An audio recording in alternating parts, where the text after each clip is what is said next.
Hey everyone, so I thought I'd quickly share with you guys my opinion, my take on the potential mid lane changes on patch 10.13. Although they're not set in the stone, but I still want to break down, which direction is the game heading in, how would the meta change if this patch actually went through, what champions would we see, what would we see less of, what is Riot trying to achieve, etc., etc. So we'll break this down. We're also going to break down the patch 10.12, look at these changes, look to Akali, Victor, Cassio, Yasuo specifically, even Brand. And then more importantly, we're going to touch on the changes to Ghost and Predator, which are massive, massive changes. And this will actually change and dictate how the meta is going to pan out over the next few months, actually. So we'll see what happens, but let's actually quickly read over this tweet, guys. We had this guy, Mark Yetta, said, mid lane spawns a cannon from 3 to 4 waves for the first 15 minutes after it's normal, and the next point is mid minions move slightly slower to lane, reducing clear and roam potential. They said they're still evaluating it, but the goal is to bring mid economy back to S9 level. And I don't really know what he means specifically by mid economy. I'm assuming he means the laning phase and your ability to get gold and resources. If that's the case, this doesn't make sense to me. Now, the first reason, if there's less cannon waves, if anything, it's going to be easier to roam because you don't have to deal with cannon waves, and cannon waves are really hard to push out and roam because, there's a cannon and a lot of champions struggle with killing cannons. Especially champions like Talon, who they can get the casters and the melees quite easily, but then the cannon's a little bit trickier. The second point here is that mid minions move slightly slower to lane, reducing clear and roam potential, which doesn't really make sense to me either, unless I'm interpreting this wrong. But if anything, this would create more opportunity. Yes, you wouldn't be able to slow build a few waves, and then, crash a massive wave under tower and then roam. Which, a lot of the time, champions like Nocturne mid, Talon mid, they don't build waves. They just shove one wave and move. So, if anything, this is actually going to create more opportunity to roam, and they're going to have more time on their roams because the next wave is taking so long to come to lane. So, this doesn't make sense to me either. I think they're tunneling too hard on champions that stack waves and build waves. What this will do, it might actually hurt mages from, building waves and recalling and things like that, which may affect your ability to take tempo resets on champions like just most mid mages, essentially, like Orianna, Azir, Victor, things like that. Like, you can't slow build a wave into a reset. But that's not what they're trying to do. They're trying to change clear and roam potential, which again doesn't make sense. So you may ask, Curtis, how would you go about this? Well, if they really did want to reduce roaming, which we'll get to that point, and if they should or shouldn't do that in a second, but what they should do, in my opinion, is either actually speed up the waves, actually make it so there's more waves come mid, but they are worth less gold and less XP, so you can't afford to just ditch waves, because they'll just come so often. But what you would also need to do, or potentially do, is reduce the tankiness of the mid tower. So if someone actually does roam, they're going to get punished because you're going to get plates much easier. You may get more gold for those plates, or it may be so easy to break mid tower. And if the enemy breaks mid tower, the game's usually really hard to come back from anyway. So people are going to be less inclined to want to roam because they want to keep their mid tower as healthy as possible. So, because at the moment, at the first few minutes of the game, there's the shield thing as well, where you can barely damage the tower. And even after that, towers are quite tanky. So reduce the tankiness. Maybe even add more plates onto it, I'm not sure. But the only danger with making that change is that then you might actually see like 80 carry and support go mid because they want to and then put something like Morgana bot that just wave clears, and the jungler helps bot lane, and mid lane, the 80 carry and support mid just get all the plates mid and get really, really far ahead. I don't know. But the way I'm actually, let's quickly talk about why Riot are doing this. Now, I somewhat agree and somewhat disagree in the sense that, yes, it can be quite annoying when you're versing like a Talon, and at level 3, level 4, they just roam bot and you can't really punish them. But in saying that, that's the strength of the champion because they don't really play team fights that well. They can't really kill you in a 1v1 because they're melee champions. They need to push and move and do something else, which can be annoying. But again, like I said, there's better ways to affect that by, again, making the counterplay easier for the mage. But at the same time, you want the game to be chaotic in a sense and random and different every game because that's what makes the game fun. if the game just became super focused on laning phase, what we're going to see is the mid lane champions are going to be like Victor, Orianna, Anivia, a lot of mid lane mages, long range mages that play front to back team fights. Because then what's going to happen if we're not able to roam bot and influence bot lane? Then it's going to turn into a very front-to-back teamfight oriented. We'll see champions like Ornn in the top lane, very tank-heavy champions, and then we're going to just see the big brawls, and the game's going to be played around the AD carry and support, which I don't actually find that fun. I actually don't find that a very interesting or entertaining, fun way to play the game, because it's like, all right, farm, play the 2 items, play around the AD carry, whoever wins the teamfight at Dragon or Baron wins the game. That's what the game was like back in the day in like Season 3, Season 2 to 3, 4, whatever it was. But I actually think now the game is much more interesting, much more pressure-oriented, roam-oriented, a very fast-paced, exciting style of game. And I actually like that. So I don't really know why they're doing this specifically. Maybe they've had a lot of people complain about champions like Katarina who just push and move, or just literally ditch the wave completely and don't get punished, or Talon, or Nocturne, or whatever it is. But again, man, that's what makes the game exciting, which I just don't agree with. And just looking at some of the comments here, look, some of these people also share the same concerns. We've got this guy here saying this empowers roaming, like what I said, less canaways, faster clearing, minion moves slower, which equals mid laner has more time to return to lane. Exactly. So if anything, this would make champions like Nocturne mid even stronger, because then they could push, one-shot the wave, either recall and get a camp and come back, or even get 2 camps in between waves. It's just going to be ridiculous. I don't know. It's just going to be really interesting to see if this goes through. But I'm just not a fan at all. So, just to reiterate, if this does go through or they do some sort of changes to mid lane to reduce roaming, we're going to see a lot more front to back 5v5 champions, with the exception of lane oriented bruisers that punish mid lane mages like Aurelia. Aurelia sometimes comes in because Aurelia can actually punish champions like Orianna, Anivia, Victor, and things like that. Especially now with the Bork and Wit's End build, because they can actually play front-to-back teamfights as well somewhat decently, but they become kind of unkillable. So it'll be interesting to see how Aurelia if the meta does shift to like this very front-to-back mage-oriented meta, we might actually see more Aurelia. I don't know. That's just something as well. We might even see more Yasuo as well, because Yasuo isn't necessarily a good roamer. He's a laning champion. And if it's going to become more about the laning phase, Yasuo might actually pop off a little bit more. Which, actually, this might make sense why they're trying to reduce Yasuo. I don't know. They're trying to nerf Yasuo. We'll get to that in a second. But, yeah, it'll be really interesting to see if these changes go through, what adaptations they make. So I'll keep you guys updated. If they do make more adaptations, I'll do another take on it as well. But yeah, for now, not a fan. I don't think this is going to have the intended effect of what they thought so. So let's quickly talk about patch 10.12. So this one's quite a big one. And actually, last point, guys. On this patch 10.13, this is massive. And I saw a lot of pros being very critical of this because, again, it does change the meta significantly. And because it's only one split away from Worlds, a team that split one way, they might be completely just, they're going to be way weaker in split 2, which I don't know about that, because you've played the game for so long in one way and then you're just forced to adapt a completely different style. I just don't know about that. That doesn't sit well with me, in my opinion. At least give them the off season or the season in the middle, that break in the middle, to adapt to the changes. Don't just make it the first week of split 2. That just doesn't make sense to me. But anyway, so a lot of changes. We've got Akali, Brand, Senna, Victor, Volley, Xayah, Nerfs to Cassio, Fiddle, Trundle, Varus, Yasuo. A few new skins. Hextech Nocturne looks pretty sick. We'll get to that later. First one off the block here is Akali. Now, Akali's interesting. Now, I've actually been keeping track of a lot of Korean pro player OBGGs. And even in my region, I've started to see a bit more Akali at the high elos. Now, Akali's already on the edge, and Akali's a champion that her kit is so strong, and there's so much mobility, and there's so much threat and mid-game, that if you touch Akali just slightly, it can go from average to just beyond OP so quickly. So they've got to be very careful with Akali. Now, what they're doing here is Q damage increase.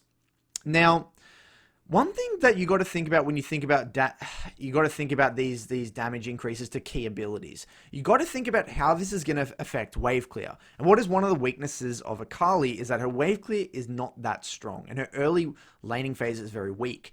But when you change base flat numbers, like we got here, and this is the ability you max as well, 25 to 30, 50 to 55, 75 to 80, 5 on that, and then another 5. Their ability power ratio has gone up, and their attack damage ratio stayed the same. Now, what this may potentially, I'm not sure, I haven't played Akali in a while. Sometimes what this can do is significantly change the amount of wave clear you have, because sometimes this actually might put Akali over the edge in terms of one-shotting the melee creeps at a specific item, which allows her to navigate lane much easier. So instead of having to use 2 Qs on the ranged creeps to kill them, or 3 potentially, maybe it's only 2, or maybe it's only 1 at a certain item, whether it's Gunblade, Revolver Cutlass, or at a certain level, I'm not sure. That's something I'm going to look to test in potentially the practice tool. But if this does, for some reason, drastically change her wave clear at a specific level, this might give her that extra bit of laning strength to be able to minimize to her Gunblade, which, or even add a Gunblade, give her more wave clear to push and move or influence the map rather than being locked in lane, which could actually make her a viable champion again. What they said here, they're saying Akali's full of cold steel and competitive potential, but we aren't really seeing her in pro play yet. Since she's normally limited by pro, we're giving her some baseline effectiveness, boosting her bread and butter damage ability. So yeah, this will be really, really interesting because, again, Akali's already on the edge and I'm starting to see her quite a bit. And the reason we're actually starting to see her a little bit more, again, is because we're starting to see junglers like Nidalee, very less gank-oriented junglers like Nidalee and Graves, and see a bit of Trundle, Evelynn, champions like this, in the sense that Akali's not overly threatened by these low CC champions. Akali gets countered when she gets locked down, but those champions can't really lock her down. So people are starting to cotton on to, oh, maybe we actually can pick Akali because we can't really get locked down in the early game. We can scale, get to that Gunblade, and then we can pop off. So I'm going to keep an eye on Akali 100%, and this will be really interesting to see how this pans out. And I'm going to be very careful. They got to be careful about how they touch Akali. Now, the next one here is Brand. Now, this is actually quite interesting. So what they said here was they're increasing mana restore on ablazed enemy takedowns, bringing up Brand's mana restore in the hopes that it will punch up his mid lane status without pushing his power as a support over the line. We're pushing this mid-favored lever way harder than ever before to see if it's effective in making him viable there. Now, for some reason, I always like to think of Brand in the same vein as Annie, in the sense that they're very one-dimensional, damage-oriented burst champions. Now, the difference between Annie and why Annie's seen a lot more than Brand is that she can get away with not having to build items like Lost Chapter or Ludens or any mana item, because she gets the mana restore on the Q, so she can last hit with Q from a distance, minimize, stay topped up in mana, and then use that mana to go for a 100 to 0 burst kill or whatever you wanted to do on Annie. Now, the difference between Brand is that Brand also has high mana cost, but because you really don't want to be looking to build items like Ludens or GLP, because then you're missing out on the Rylai's Liandry's combination that works so well with Brand. Brand's always been in a very weird spot because, again, champions with low range or unreliable abilities or are very focused on damage, they need a way to play offensively to create the defensive capability. So what I mean by that is, think of Vel'Koz, for example. The only reason Vel'Koz can actually survive those early portion of the lane to actually get to Vel'Koz's actually key item spikes is that because his wave clear is so effective with that just one W, put 3 points in the W, you can W through the wave. You can actually, your offense is your defense because the enemy then has to worry about the wave, so they're not able to focus abilities on you. Now, Brand wasn't able to do that because if Brand used W and E on the wave, he just goes and then you lose all your threats, and then you're kind of like, you know, it's really hard for you to just not get engaged upon. But now what this will actually do is 2 things. It's going to allow Brand to feel a bit better about not having to itemize Lost Chapter and actually go straight into your Rylai's, Liandry's combo, similar to Annie in that sense. And more importantly, your wave clear, you're going to be feeling a lot better at using your abilities to wave clear, which both simultaneously is going to increase your threat levels because you're going to have more position over the lane. And it's going to give you more defensive capability because if the other person's having to react to waves and deal with your wave clear, then they're not focusing abilities on you. So this will be interesting, and I'm glad they're not putting it back to support, because I think brand support's a little silly. And again, because you're not going to be taking down enemies with minions as a brand support, so it's not going to affect brand support. But it'll be really interesting to kind of see how this affects mid lane brand, especially if we're going into a meta that's less roam oriented. Maybe we're playing more around mid jungle 2v2 or more around the laning phase, things like that. We could potentially see brand, so I'll have to give this a go, give it a whirl to see how it affects brand actually. So nice little change there. Next, one last point here actually about brand. You've got to be careful about brand, because if the meta does go to champions like Victor, Orianna, Syndra, and Nivea, a lot of these champions actually, and Vel'Koz and champions like that, they actually do dominate brand. Brand is very vulnerable to high range mages. That's just always been the case. So, you know, Xerath, Vel'Koz, all those champions, they just destroy brand. Brand was generally seen as a pick into more of those mid-range champions like Ahri, Vlad, Ryze, Veigar. You might even into Zoe, things like that are much more mid-range, that can't just sit back and poke you from a distance. They have to get in range and stand still and take those W's and get ablazed, in other words. So next, moving on here, is Cassiopeia. Base health and armor decrease, magic resist increase. This Serpent has been embracing both top and bot with open arms, and we're primarily aiming these changes to scale back her prowess in those lanes. With that being said, we're softening the nerf to mid lane Cass by subtly bumping up her magic resist defenses. Believe it or not, this is actually quite a buff to mid lane Cassiopeia in a sense. They say it's a nerf, but it's actually a buff, because you very rarely verse AD champions as Cassio. Like, you're never in a position where you're versing an AD champion, because Cassio is not a blind pick. Cassio is a response to certain champions, and most of the matchups that you're picking Cassiopeia into are predominantly AP. And one of the biggest weaknesses of Cassio is she gets countered by like more longer range AP mages like Victor, Orianna, Vel'Koz, just a lot more higher range mid lane mages, specifically Orianna and Syndra and Victor. Now, what this is actually going to do, yes, you have less HP, but given that you already build HP through, you get Liandry's and you get Liandry's and Rylai's and things like that, we can make up for that. But MR is something that can be a little bit trickier to build, especially since you don't have the luxury to build boots. So some people, if they need MR, they'll just get an early null magic mantle and turn it into maybe a Mercury treads. But Cassio doesn't have that function. Doesn't have that luxury, sorry. So this is in some sense a bit of a buff and a bit of a nerf. If you get counterpicked by an AD champion, your base armor was already so low, now it's even lower. So this is a bit tricky. So you're gonna get destroyed by champions like Talon and Zed and things like that. But you will probably have a bit of an easier time versus champions like Victor and Ori. So this is a very interesting change, and I don't mind it because I didn't like seeing Cassio in the bot lane. But it might affect competitive more so than solo queue, because you don't really see Cassio in solo queue, and the strength of a champion being able to go both in bot and top is, as a flex pick, is more of a competitive thing anyway. So we'll see how that pans out. I might be wrong. Maybe the HP means more than the MR, but that's just my initial theory there. Whoops. Scrolling back up here. What was the next one? Fiddlesticks.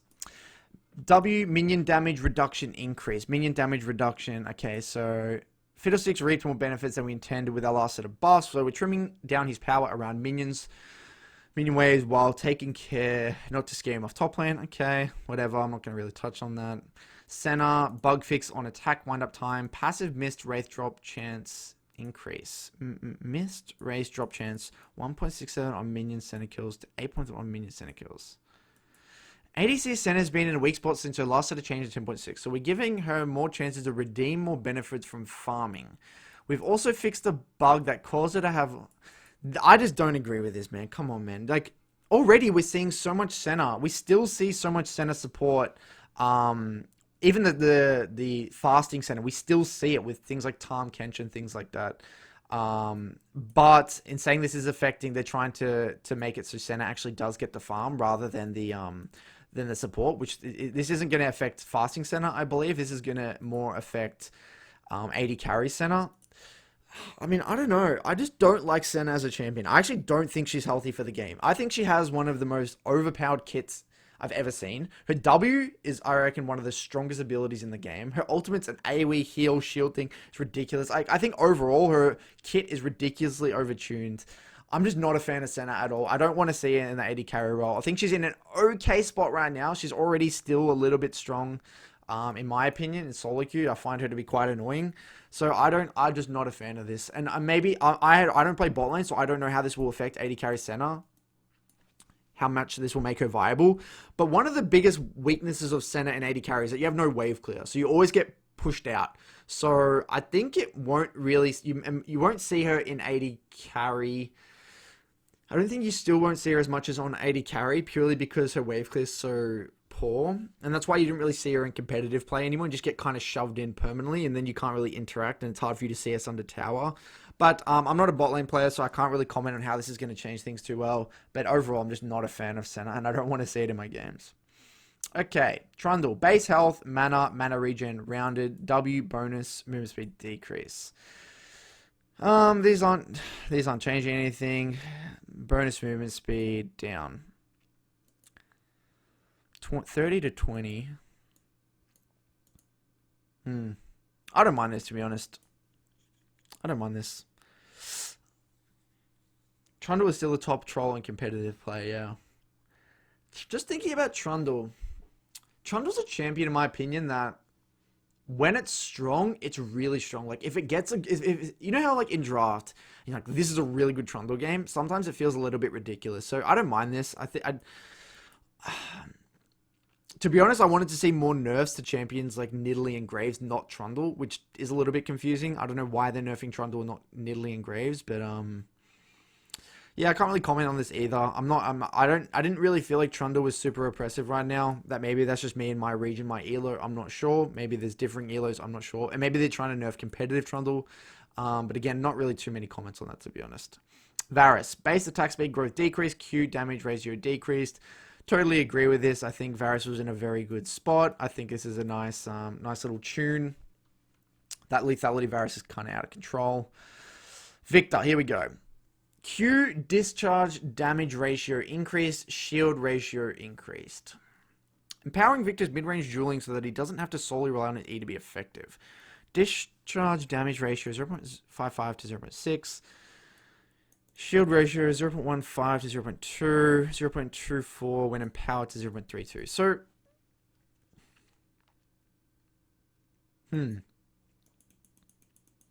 wonder if we'll see more like back in the day. Sometimes we used to do like 3 points Q max E for like the laning phase and mid-range matchups. But again, it's not a base change, it's a scaling change. So in the early game, it doesn't affect it too much. This is more of like a scaling thing. Interesting. I genuinely think that Victor's in a good spot. People don't play it too often, but I'm actually a big fan of Victor, and it's something I've been experimenting with recently. The main reason being is because of the jungle meta. Victor gets pumped by champions that have insane gap closers that he can't keep at range. Champions like Rek'Sai, Lee Sin, Elise, Jarvan, all these champions with hard engage that can get on top of you because your self-peel is so poor, they're the champions that countered Victor. Now we've actually seen a lot more Victor because we see champions like Nidalee and Graves, and even Trundle to a certain... Trundle can be a little bit annoying, but mainly Nidalee and Graves. That's why I actually thought that Victor was quite good, and we're seeing more of this farming-oriented full clear style. So I actually wouldn't be surprised if we see more Victor, and especially if they make those changes to roaming, Victor will be a champion that will come into play because his laning is amazing. He's one of the best 1v1 champions in the entire game. And if they do change this, maybe we might see more airy Victor, potentially. I don't know. I don't know how big this change will be, and I don't even know if this will make it so you put a few points in Q before E to minimize those mid-range matchups, like into Zoe, into Ari, into, like, what are some other more mid-range matchups? Vlad, no. Vega in a way. Not really, not against... Cassio is another mid-range matchup, so maybe that could be the case. So I have to look into that as well. But yeah, I actually like this, and I think Victor's in a really good spot. So if you are on the edge about Victor, I'm actually a big fan. So big fan of Victor right now. And I'm going to look into that 3-point Q thing, or how that's going to affect Victor. Volibear, I'm not really going to talk about Volibear too much. There's not really much to say. They're changing a few numbers. I don't understand this champion enough to really comment. So if you're interested in Volley, probably go to a top laners patch review. I'm not going to give you too much insight there. Xayah, base damage increase. I actually think that Xayah is one of those champions with an extremely strong kit. Xayah, in my opinion, is just such an amazing champion. I think a really, really, really solid champion. The only reason she's kind of not seen as much at the moment, because I think that she just got destroyed. I think she just lost lane too hard. But in the scenarios where her laning is quite strong and she can do decent in lane, she's got one of the most strongest mid games ever because of the amount of self peel. It's absolutely ridiculous. I'm actually a big fan of Xayah, so I'm actually happy that they're doing this because I'm not a fan of the whole. And she gets pumped by like Varus, champions like Varus, so she can't really lane against him. I'm pretty sure she lost hard to MF as well. MF Varus, that's why she kind of fell out. And Aphelios was just, I think, just outranged her as well. So I think a lot of these champions kind of just bullied her. So I actually don't mind giving her a bit of strength and see a bit more diversity in the bot lane. But you got to be a bit careful because again, she is her kit is just loaded. Very, very nice kit. Any AD carry with a form of self-peel, she's got her ult and the root. So 2 forms of self-peel, which is actually ridiculous. Yeah, so here we go.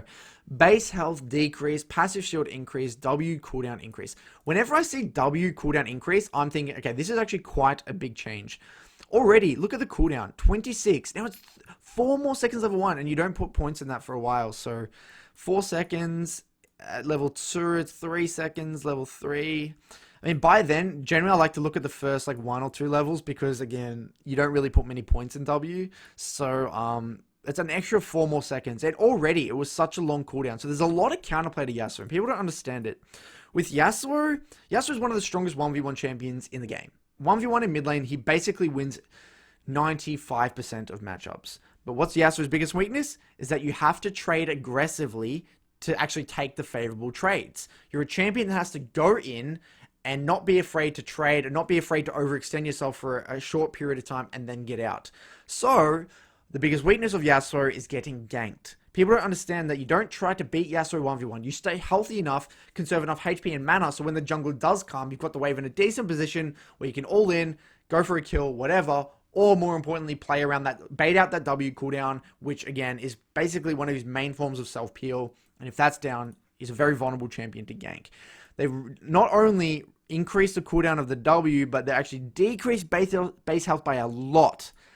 But they are increasing this flow shield activation here. 100 to 115 at level 1.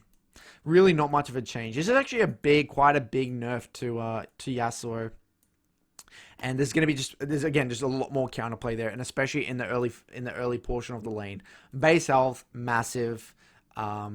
Level 1 cooldown, massive. Again, I already thought there was a lot of counterplay to Yasuo. It is an annoying champion to verse, and I am trying to do a video on how to counter Yasuo. This is just going to make it a lot easier. So kind of stay tuned. When I verse a Yasuo, I'm going to try and make a video off of it. But there are just a few key fundamentals. Playing to farm. Don't take heavy trades level 2 and 3. Stay healthy, conserve your mana, keep the wave out your side, thin with auto attacks, stay all the way back near behind your range creeps in a way, and whenever he dashes forward, then you look to poke with abilities and auto attacks. He can't use his wind wall every single time he does that because look at the cooldown. He's not going to be able to do that often. So when he doesn't have his wind wall, you can take a little bit more extended trades, etc., etc. Play around your jungle's location. Very important. So yeah, goodbye. I mean, very, very, very rough nerf to Yasuo. Approach velocity and unflinching have very low pick rates and unintuitive functionality. The goal is to broaden them so more champions can use them while also making them simpler so each rune is more understandable. I don't know why this came to my head, but the way the shield actually works is that you have to cover distance. The more units covered, the faster your shield goes up. So you're going to have to, you want to use your E, you want to, walk around a lot, and actually ideally E is the best way to stack up that passive. But if you have less HP and your wind wall is actually on a higher cooldown, you're going to be less inclined to use E aggressively, which means it's actually going to be harder to stack up that shield as well. So that's actually something to think about. But anyway, On Pro Velocity, Unflinching have very low pick rates, unintuitive functionality. The goal is to broaden them so more champions can use them while also making them simpler so each rune is more understandable. So it used to be gain 15 bonus movement speed towards impaired allies or enemies you've impaired. Gain 7.5 bonus movement speed when moving towards a target, movement impaired enemy champion. Increase to 15 if you are the one who impaired their movement. There is no longer a max range of 1,000 for champions that you have CC'd. So what is their intention here? Their intention is for you to... I don't understand what they're trying to get across here. Are they trying to make it... So this was like a bit of a nerf, but they've removed the... There is no longer a max range. So you get the movement speed from a lot longer away, a lot further away. Is this going to be helping junglers gank? Is this what the intention of it for this is? Like if someone CCs, you can get that movement speed from a lot further away. Wait, gain 15% movement speed towards movement impaired allies or enemies you've impaired. Sorry, okay, so it's not just allies. So you get the 7.5% movement speed when moving towards a movement impaired champion. Increase to 15% if you're the one who impaired their movement. So there's no more allies anymore. It's just on the enemy. It's like, sorry, it's just on the enemy. Okay, so I was a little bit confused. Sorry, I didn't notice that. So 15, increase to 50% if you're the one who, okay. So it's only for enemies, not more of a supportive thing anymore. It's more for gank setup, closing that gap. Okay. It does make it a lot more clearer now because before you weren't really sure if a support wants to take it or who wants to take it, but this does make a little bit more sense now. Yeah, I actually like how they've actually removed this, is that there's no longer a max range of 1,000 for champions that you have CC'd. I don't mind that as well. I'm just thinking, when would you take it over Cosmic or Time Warp? Because Cosmic, think about the champions that are deciding between this. I mean, you're still going to take it on champions like the obvious ones are like Mundo and... What else? I mean, I guess Victor... Because Victor sometimes goes Cosmic or Time Warp depending on the speed you want to play the lane. Maybe because you get the slow now with the third upgrade, this might be valuable to get in range. So you poke with E, you get the slow, then you can walk up with Q, get in range for Q, or do your full combo. What's another champion that was TF? TF also takes...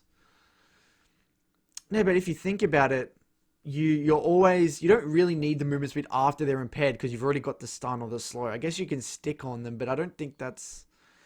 No. You might see this definitely on Senna. Definitely on Senna. With Glacial. With Frozen Mallet, sorry. Or if they go Glacial. You have to think about this. It's a bit of a weird one.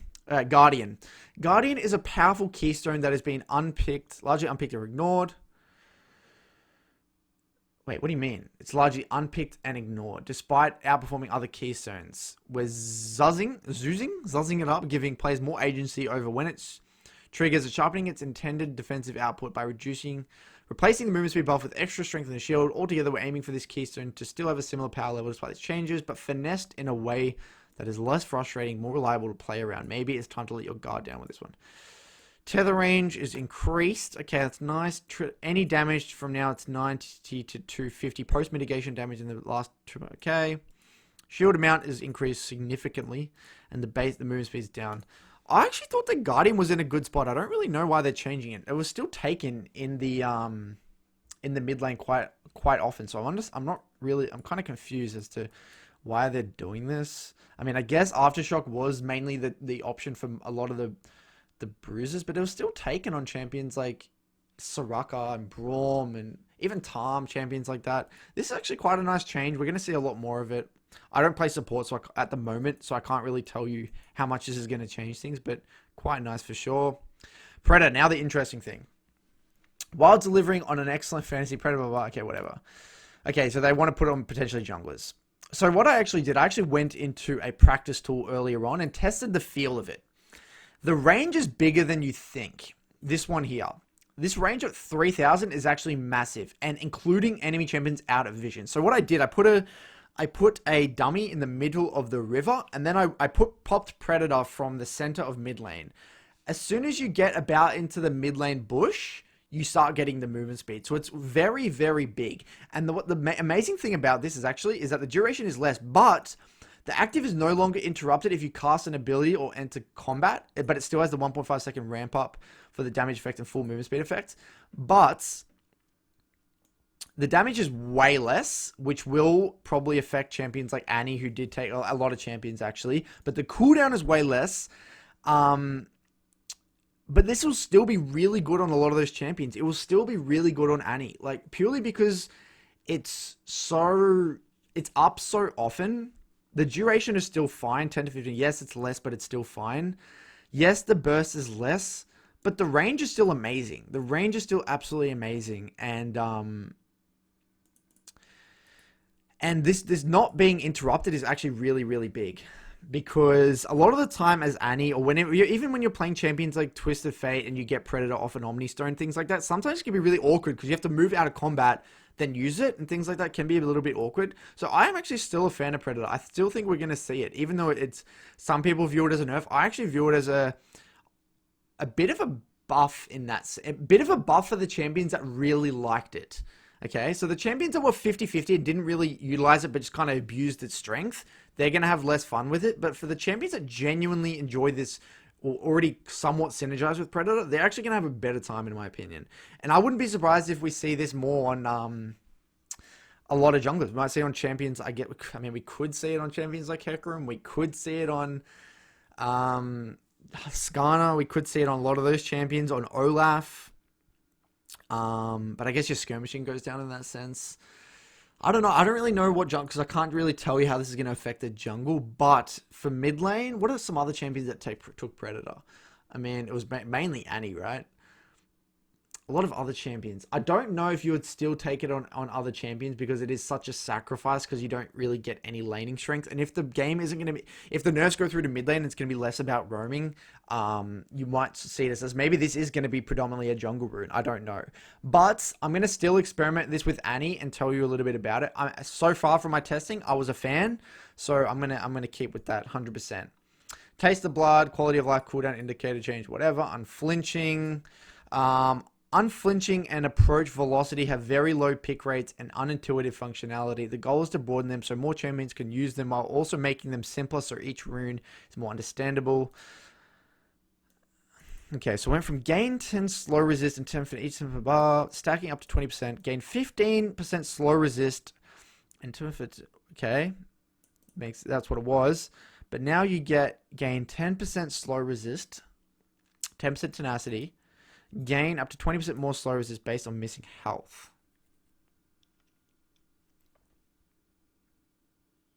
So you just get the slow resist and tenacity no matter what, which is kind of what you got, but only when your abilities were on cooldown. Gain up to 20% more slow resistance based on missing health. This is going to be just really good on tanks. It's just really good on tanks, essentially, I think. Or champions that want to get in on the action.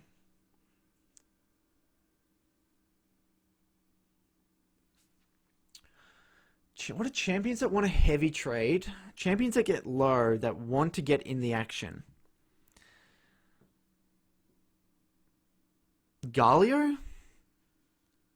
Galio, I guess. I mean, Galio, obviously, but in terms of mid laners...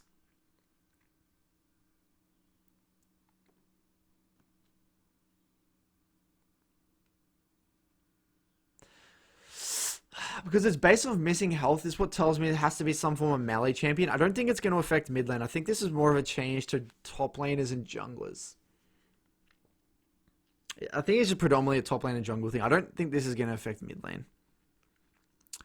Now, Ghost. This is a big one. Again, this was... So what they actually did, so it activates instantly. Ghost increased movement speed duration now extends by 4 to 5... Okay, this is massive. So whenever you get a takedown, it extends. But the movement speed is actually lessened, but the cooldown is actually increased. So what I actually did, I actually went and practice tool again and tried this one just to get a feel for it. Now, Ghost, the way you think about Ghost. Now, Ghost, this is actually a really big change because champions that want to be in combat and utilize that movement speed to maneuver around a fight, to reposition, to get their damage off play around cooldowns, you will want to take this. And more importantly, because it activates instantly, a lot of the time you could only use it for offensive purposes, but now you can use it for defensive purposes.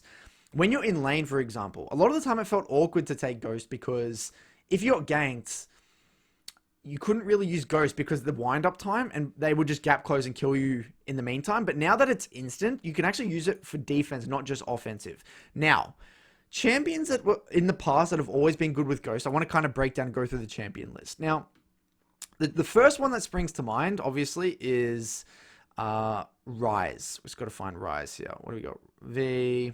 Ryze is a champion that has always been... Ghost has always been a great summoner spell choice for Ryze because he's so focused on mobility, and because in fights he wants to get in, use his combos, play around his cooldowns, reposition because he has to get very close range. Not only is the extended duration on takedowns going to be extremely useful to clean up, follow, chase, because a lot of the time you get a few kills, sometimes you use the ult to chase again, you're going to still have Ghost on at the same time. This might really help Ryze. Another champion like Rumble, who doesn't really have a reliable gap closers. Any champion that don't have reliable gap closers that need to be in fights are going to benefit from it. So Rumble, Ryze, what's another? Again, all champions that want to reposition. Ori, potentially Ori, because Ori can reposition in fights, but again, maybe not because you kind of want to get your burst off and move out, depending on the way you play Ori. What is another ones?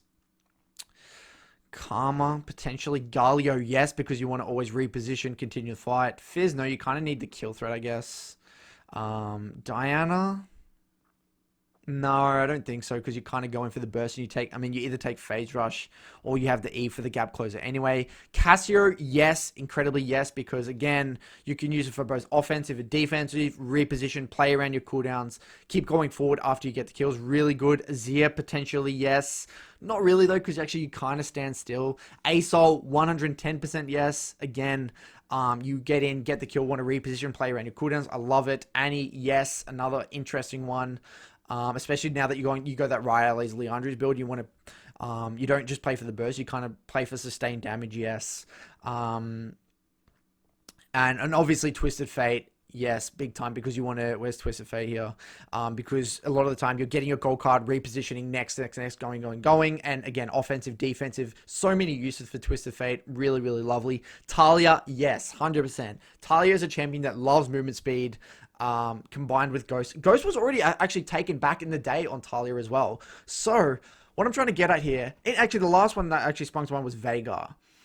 Because now it has that defensive purposes. Veigar a lot of the time took a defensive summon a second anyway, whether they took heal or TP or some utility focused one. This is going to help a champion like Veigar as well. Offensive, defensive, reposition fights, burst, move forward, play around cooldowns. Similar to Vel'Koz as well in some sense. And Vladimir 110% as well. A lot of these champions that need the offensive and defensive purposes, I actually am a big fan of. So this is actually something I'm going to test a lot. I'm going to test it in solo queue today. I'm a big fan. And I actually like this as a change. I think it'll be really, really interesting to see how this affects the way the meta shifts. The way it's looking to me, I mean, maybe I'm wrong, but the way it looks like Riot are trying to push the game is, I guess, more team fights and skirmishes and less roams and dives. They want to encourage more immobile mages. They're giving them more abilities to be mobile and play team fights and skirmishes, but less roaming. Which is interesting. I think that's maybe the way they want to go at, because this generally happens. My trend that I see when I was a head coach, I always saw that as we head into Worlds every single year, whether it was 2017, 2018, 2019, I always saw that Riot wanted to have a team fighting meta. They always want to have a very team fight oriented meta around Worlds, because that's where you get the big wombo combos, the Orianna Shockwave and whatever it is. You want big team fights. That's what they like. That's what's the spectacle. I'm not a massive fan of it because I don't like, it's less tactical in that sense. It's more strategical rather than tactical. And I like the tactics and the small things. But again, it looks like that's the way they're trying to go. So they're adding a little bit of a blast cone. What is this? Pushing terrain a bit further in the gameplay scope. Infernal adds blast cones. Near each tri-bush near Gromp. What will that allow you to do? Is that going to allow you to... What is it going to allow you to do? Each tri-bush near Gromp. Is a blast gun in the tri-bush or near? Near. I need to see where that is. Blast gun near the wolf camp, whatever. Cloud. Scries blooms in the front of each person's base, in front of each tri-bush in the river. Cloud terrain speed zones down, grant 35% move speed if you are out of combat versus champions. Increase to 20. Anyway, okay. Some bug fixes, skins, and that's about it. Again, this Hextech Nocturne looks pretty cool. That's definitely something I want to look at. Because I have some gems, I've got to decide which one to get. So overall, interesting changes. Very interesting changes. We will see how the meta pans out, but again, I don't think this will go through. My hunch is that this won't go through. I think they will do something along the lines of to reduce the ability to roam as much and make it more of a laning phase oriented. You're going to see more of those mid lane mages, lane bully type champions. And that will be interesting because if that's the case, we're already starting to see it anyway with the way the jungle meta is panning out. It's just going to make that more obvious, more profound, or not more profound, more, I guess, intensified in a way. So I'll keep an eye on it. If there's any updates, I'll do some more posts in the Discord. Hope you guys enjoyed this video. If you want to see more of this sort of thing, just let me know. Cheers. Thanks for watching, guys.